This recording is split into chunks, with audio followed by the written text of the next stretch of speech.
Hello বন্ধুরা, নতুন একটি ভিডিওতে তোমাদেরকে স্বাগতম। জগদ্ধাত্রী ধারাবাহিকের আরও একটি নতুন পর্বে দেখা যায় যে দুর্গা বাড়ির সবাইকে জানিয়ে তার মাকে নিয়ে চলে এসেছে হসপিটালে। আর বাবাকে বলে ডাক্তার শ্রীমতী সেনকে একদিনের জন্য হসপিটালে নিয়ে আসে সে।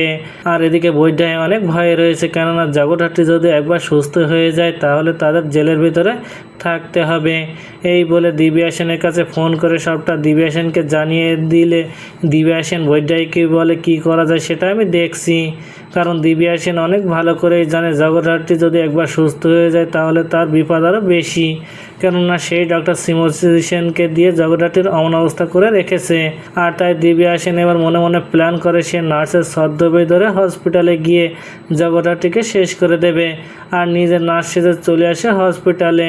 আর ওদিকে দুর্গা একটা ফার্মেসিতে এসেছে মায়ের জন্য কিছু ওষুধ কিনতে।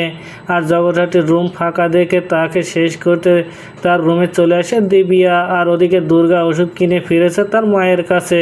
তাহলে কি এবার শ্রীমতী সেনকে দিয়ে দ্বিতীয়বার অপারেশন করলে নার্সের ছদ্মবেশে মারতে গিয়ে দুর্গার কাছে হাতে নাতে ধরা খেয়ে যাবে দিব্যা সেন? তো বন্ধুরা, কি ঘটতে চলেছে গল্পে এবার জানতে হলে আমাদের সাথেই থাকুন। ধন্যবাদ।